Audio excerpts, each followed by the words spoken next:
রহিম। সম্মানিত ভাই সব, আজকে সারা দেশব্যাপী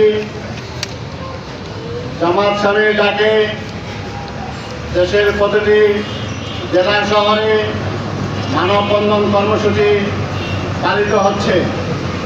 দিনাজপুর জেলার 6টি আসনে আমাদের 6 জন প্রার্থী, 1 নম্বরের প্রার্থী জনাব ফতিউর রহমান আরেকটি স্পটে উনি বক্তব্য রাখছেন। 2 নম্বর আসনে মৌলানা আফজাল আনাম উনি ডিসি অফিসের সামনে বক্তব্য রাখছেন। মেহমান হিসাবে ইতিমধ্যে স্পটে বক্তব্য রাখলেন জননেতা অ্যাডভোকেট মারিল আলম, যিনি 3 নম্বর আসনের প্রার্থী। 4 নম্বর আসনের প্রার্থী জনাব আফতাবউদ্দিন মোল্লা, উনি সদর হাসপাতাল মোড়ে বক্তব্য রাখছেন। 5 নম্বর আসনের প্রার্থী বক্তব্য রাখতেছেন আমাদের লিলির মোড়ের কাছে।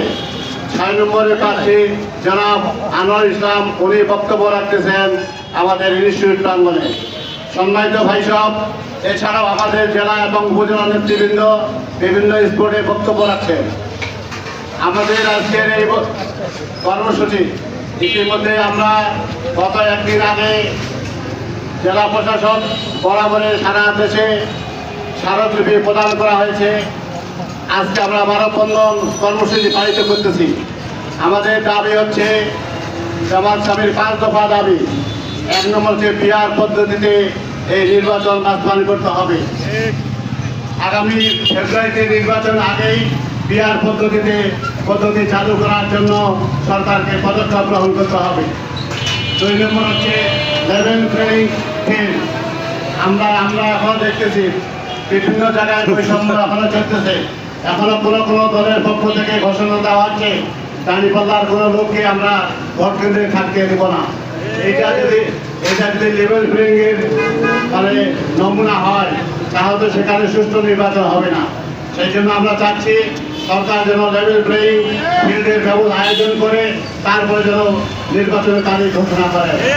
সম্মানিত ভাই সব, আমরা যে কার্যক্রমের মাধ্যমে বাংলাদেশের মানুষ 17 বছর কষ্ট করার পর দেশ স্বাধীন হলো 5ই আগস্টে, সেই জুলাই যোদ্ধাদের জন্য যে জাতীয় সনদ, সেই সনদ বাস্তবায়ন করার ক্ষেত্রে সরকার সহ বিভিন্ন দলের নেতারা আর গড়িমসি করতেছে। আমরা চাই নির্বাচনের আগে এই জুলাই যোদ্ধাদের সনদ বাস্তবায়ন করতে হবে, স্বীকৃতি দিতে হবে।